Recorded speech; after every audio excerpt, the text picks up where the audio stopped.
L'ancien ministre caquiste qui a claqué la porte. Ça vient tout juste d'arriver, là, selon des sources gouvernementales bien informées. L'ex-ministre de la cybersécurité et du numérique, Gilles Bélanger, qui claque la porte du caucus de la CAQ, va siéger comme un député indépendant là, jusqu'aux prochaines élections.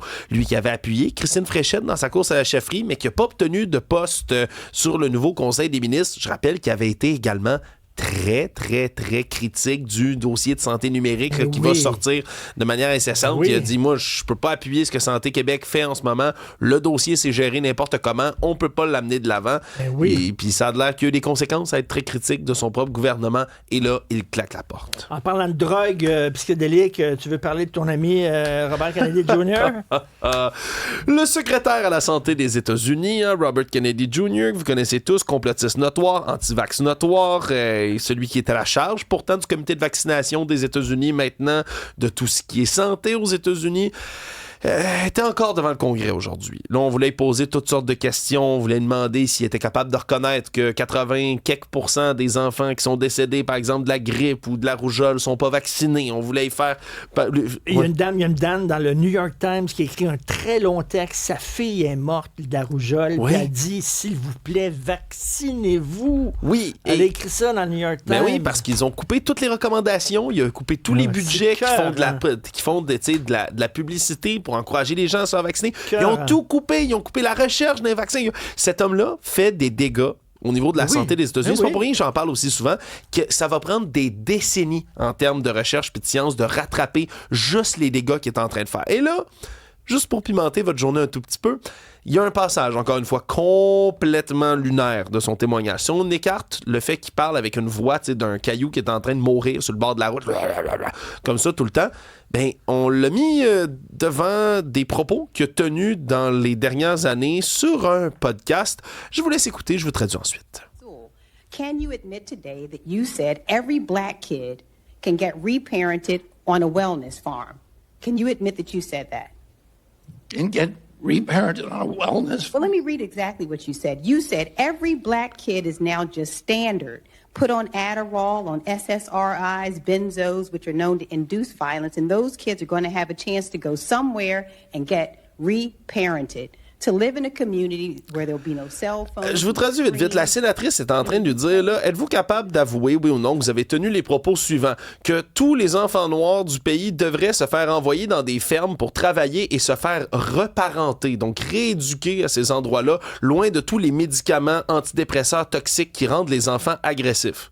Et là, lui, j'ai pas dit ça, j'ai jamais dit ça, ça n'a pas de bon sens.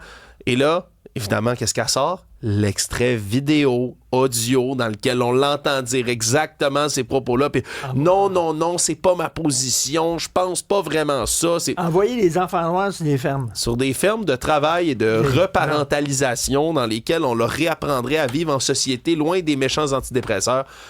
C'est beau tout ça. Merci.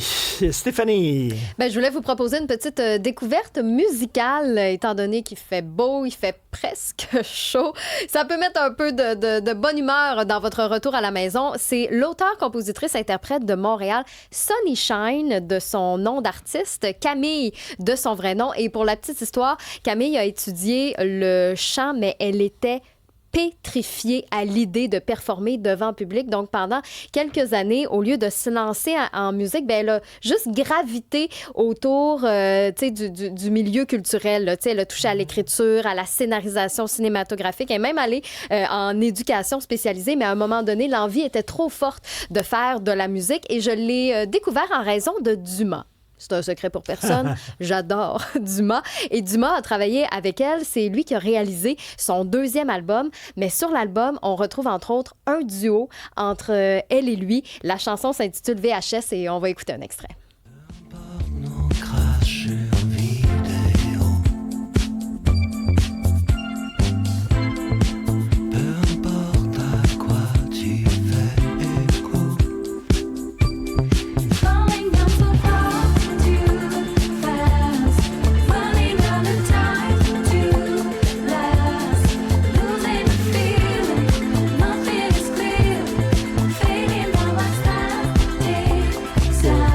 On peut avoir l'été, là? Ma tourne de l'été, ça. À vous, là, quand même. Oui.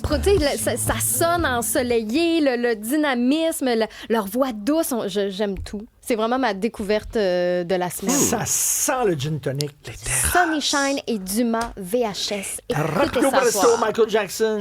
Vite, c'est parce qu'on sent la soupe chaude. Il y a un autre neveu de Michael Jackson qui a dit, parce que là, on a vu que les critiques, là, c'est pas très, très bon. Ben, il y a un de ses neveux qui a dit « J'ai hâte que certaines critiques soient obligées de ravaler leur fierté. C'est le public qui va décider par lui-même si le film fonctionne ou non. » Et il y a même les 2 acteurs qui incarnent les parents de Michael Jackson qui ont dit « Hey, c'est parce que nous, là, on aborde les années 60 à 1988. Donc, c'est normal qu'on n'aborde pas les premières accusations qui sont venues au début des années 90. » Et ils ont même dit « Peut-être qu'il y aura une deuxième partie à ce film. » C'est comme tout pour essayer de se racheter. Ben oui. Merci beaucoup pour d'autres nouvelles du genre. Allez sur le site et l'application cube.ca.